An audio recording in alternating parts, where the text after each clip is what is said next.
Palabra y vida.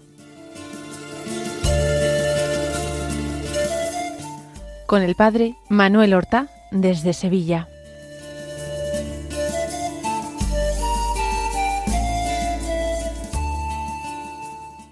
En el nombre del Padre, y del Hijo, y del Espíritu Santo. Amén. Alabados sean Jesús y María. Muy buenos días, queridos amigos, oyentes de Radio María y seguidores del programa Palabra y Vida. Hoy es el lunes de la 20ª semana del tiempo ordinario, y este lunes es día 18 de agosto. Vamos a escuchar la palabra de Dios que se proclama en la liturgia de la misa del día. Después de haber leído como primera lectura en los 5 libros del Pentateuco, después de haber leído en el libro de Josué, empezamos hoy la lectura del libro de los Jueces. Del capítulo 2 tomamos los versículos 11 al 19 que dicen así: En aquellos días los hijos de Israel obraron mal a los ojos del Señor y sirvieron a los Baales.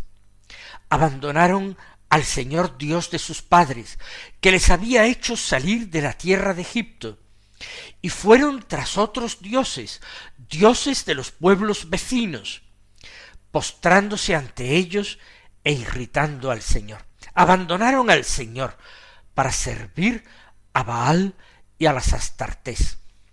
Se encendió entonces la ira del Señor contra Israel. Los entregó en manos de saqueadores, que los expoliaron y los vendió a los enemigos de alrededor, de modo que ya no pudieron resistir ante ellos.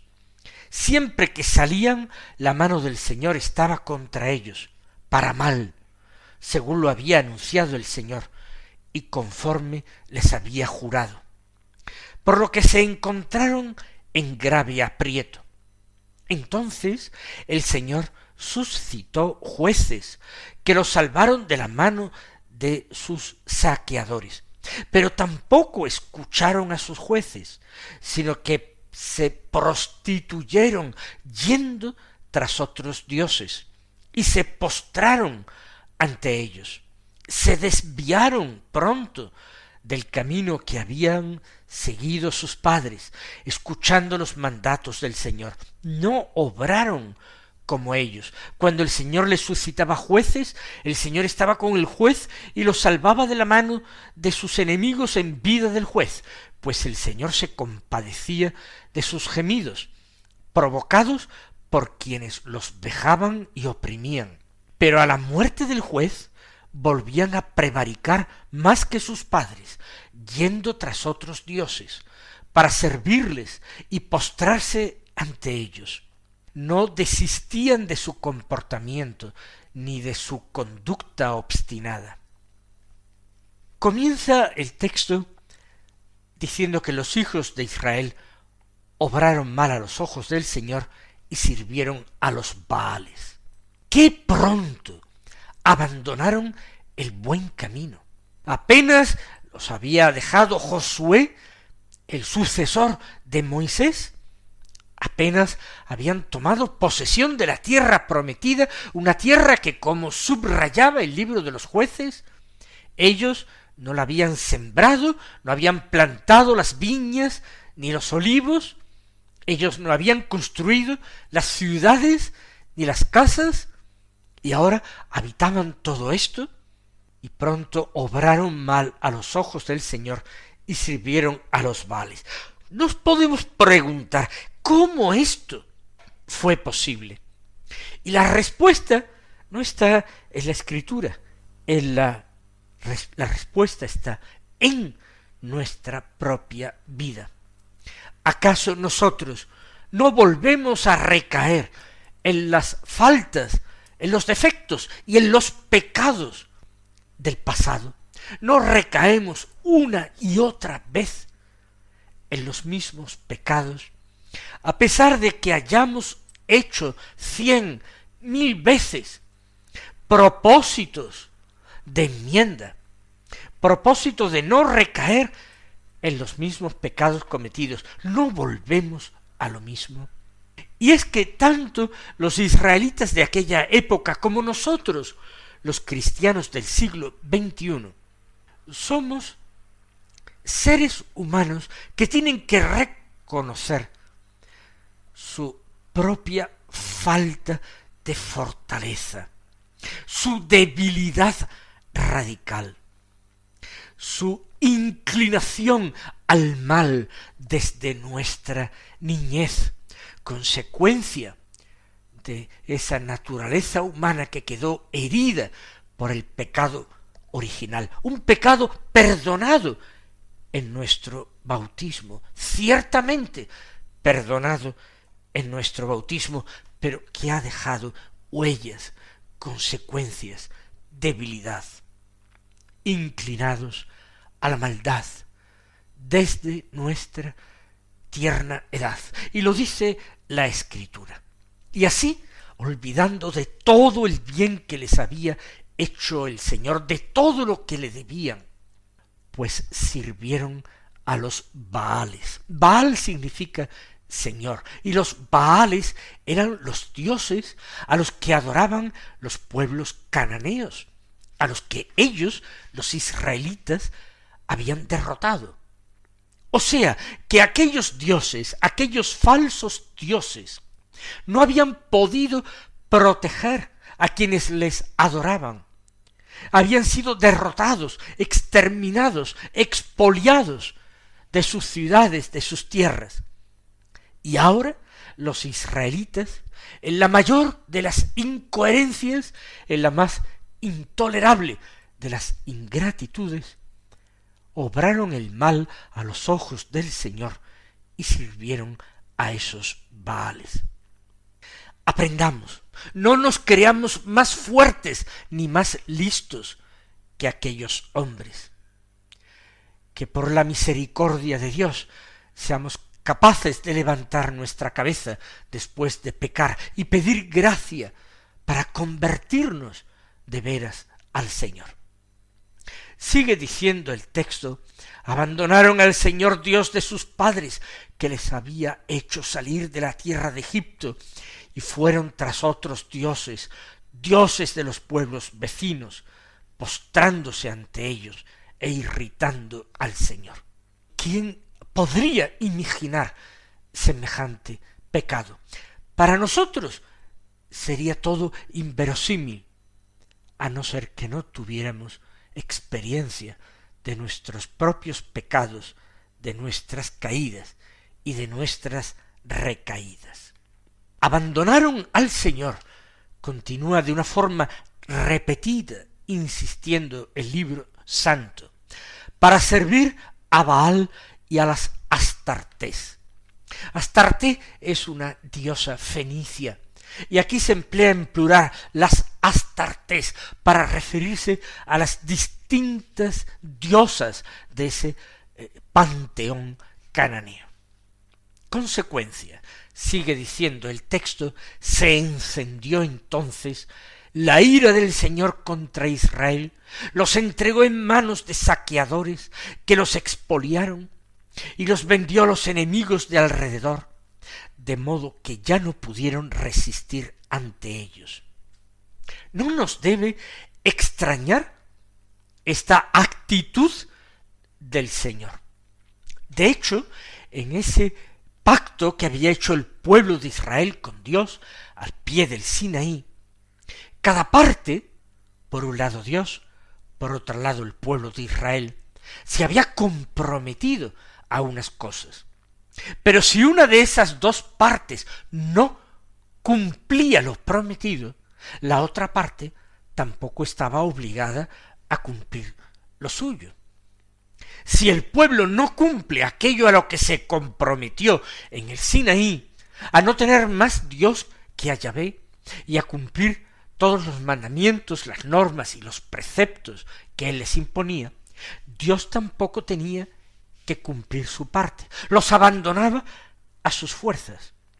Por eso caen en manos de saqueadores que los expolian, como ellos mismos habían antes expoliado a los pueblos cananeos. Los vendió Dios a los enemigos de alrededor, de tal manera que no eran ya ellos los que vencían, los que derrotaban con facilidad a los enemigos, sino que ellos eran los derrotados. De forma, dice el texto, que ya no pudieron resistir ante ellos. Cuanto más recaían, más duramente se veían abandonados a sus fuerzas, se veían inermes y desprotegidos frente a la fuerza de los enemigos. En la medida en que nosotros cedemos una y otra vez a la tentación, perdemos las fuerzas que nos había hecho ganar la virtud para resistirnos al pecado, a la sugestión, a la sugerencia del mal. De forma que nosotros tampoco ya podemos resistirnos a ellos. Siempre que salían, dice el texto, la mano del Señor estaba contra ellos para mal, según lo había anunciado el Señor y conforme les había jurado. Si Israel no cumple, Dios tampoco cumplirá. No los protegerá, no los defenderá, no los guiará, no los alimentará. Por lo que, conclusión que saca el texto, se encontraron en grave aprieto, un gravísimo aprieto. Israel está a punto de perecer después de toda aquella epopeya que se había iniciado. Y ahora, ¿qué hace Dios? ¿Abandonarlos completamente a su mal? ¿Permitir que se extinga esa descendencia de Abraham, su amigo? De ninguna manera. En medio de sus traiciones, de sus maldades, de sus ingratitudes, el Señor se compadece. Y, dice el texto, suscitó jueces que los salvaran de la mano de los saqueadores. El Señor mismo volvió a hablar a personajes de Israel, volvió a enviarlos para ponerse al frente de los pueblos y obrar la salvación que no merecían aquellos ingratos. Pero también sigue diciendo el texto, pero tampoco escucharon a sus jueces, sino que se prostituyeron yendo tras otros dioses y se postraron ante ellos. Esa infidelidad del pueblo hacia Dios se denomina, se compara a una verdadera prostitución. Ellos se entregan, aman, veneran a esos dioses extranjeros pensando que ellos les darán las riquezas, la salvación, las buenas cosechas. Se prostituyen. Se desviaron pronto del camino que habían seguido sus padres, escuchando los mandatos del Señor, no obraron como ellos. Es verdad que los antepasados tampoco durante muchos años se mantuvieron en ese camino de fidelidad. Siempre Israel terminó cayendo antes que después en los pecados y en las faltas de siempre. Y así continúa el autor del libro de los jueces, cuando el Señor le suscitaba jueces, el Señor estaba con el juez y los salvaba de la mano de sus enemigos en vida del juez. ¿Por qué? Porque el Señor, dice, se compadecía de sus gemidos, provocados por quienes los vejaban y oprimían. Dios seguía amando al pueblo y permitía la opresión de los enemigos, en definitiva, para el bien, para que el pueblo volviera a clamar al Señor, volviera a reconocer sus culpas, sus pecados, sus traiciones, se volviera de nuevo a Dios. Y a veces el Señor permite en nuestras vidas el pecado y no nos fortalece demasiado contra las tentaciones que nos cercan, para que experimentemos nuestra debilidad, nuestra maldad, para que pidamos rendidamente perdón, para que volvamos a hacer buenos propósitos, para que le reconozcamos a Él como el único Salvador, el único que es misericordioso y bueno por encima de toda bondad. El Señor se compadecía de sus gemidos, dice el texto. Pero, continúa diciendo, a la muerte del juez volvían a prevaricar más que sus padres, yendo tras otros dioses para servirles y postrarse ante ellos. No desistían de su comportamiento ni de su conducta obstinada. En definitiva, humanamente no tenían remedio. Humanamente no había solución para ellos. ¿Y entonces qué? Entonces nosotros lo sabemos, porque escuchamos cada día el Evangelio.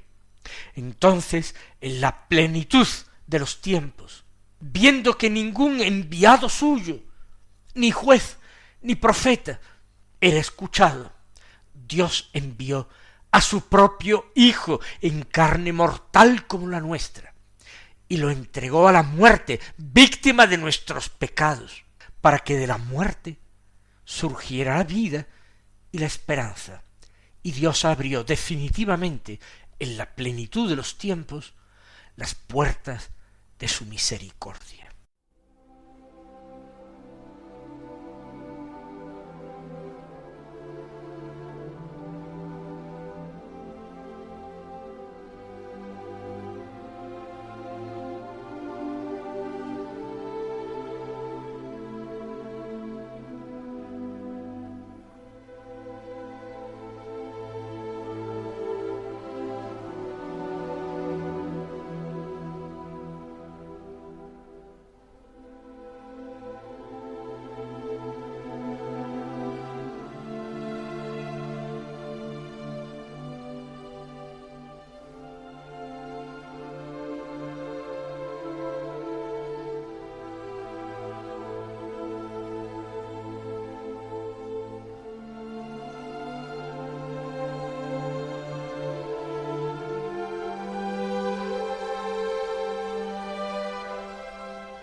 Escuchemos ahora el Santo Evangelio, que como sabemos es según San Mateo, del capítulo 19, los versículos 16 al 22, que dicen así: En aquel tiempo se acercó uno a Jesús y le preguntó: Maestro, ¿qué tengo que hacer de bueno para obtener la vida eterna? Jesús le contestó: ¿Por qué me preguntas qué es bueno? Uno solo es bueno. Mira, si quieres entrar en la vida, guarda los mandamientos. Él le preguntó: ¿cuáles? Jesús le contestó: No matarás, no cometerás adulterio, no robarás, no darás falso testimonio, honra a tu padre y a tu madre, y ama a tu prójimo como a ti mismo. El joven le dijo: todo eso lo he cumplido. ¿Qué me falta? Jesús le contestó: si quieres ser perfecto, anda, vende tus bienes, da el dinero a los pobres, así tendrás un tesoro en el cielo, y luego ven y sígueme. Al oír esto, el joven se fue triste, porque era muy rico. Aunque pretendidamente no hay conexión entre la primera lectura y el Evangelio, en este caso sí que se da un perfecto complemento.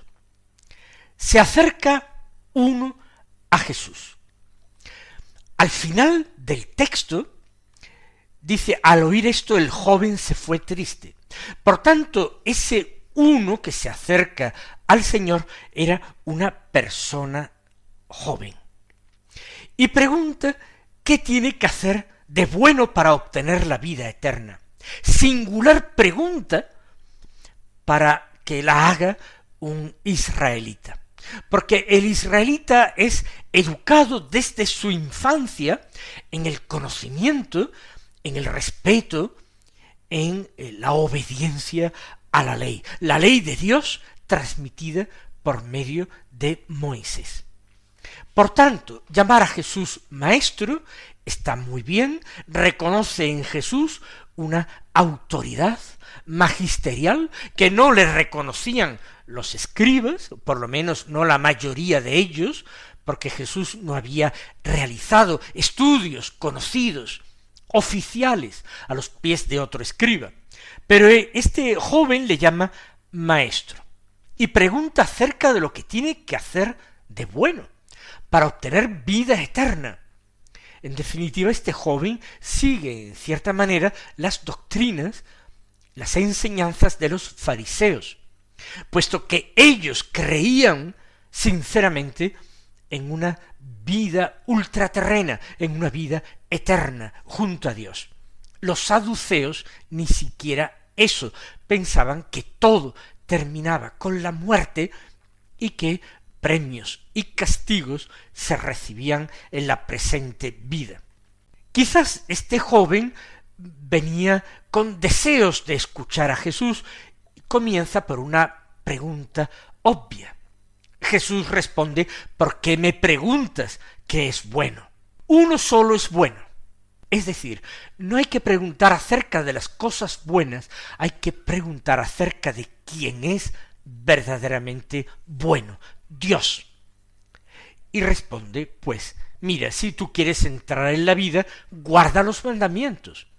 Esto es lo que acordaron los israelitas al pie del Sinaí.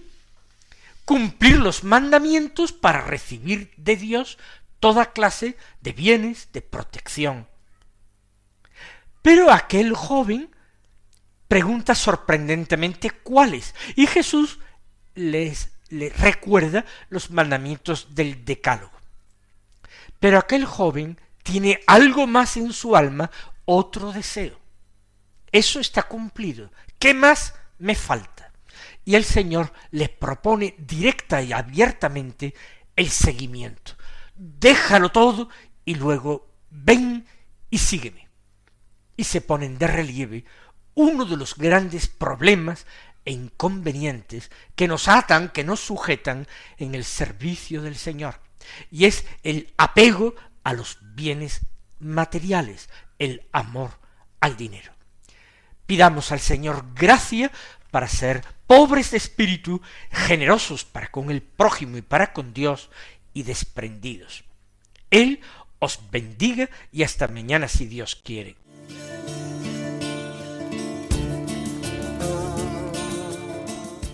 Han escuchado en Radio María Palabra y Vida, un programa que dirige el padre Manuel Horta.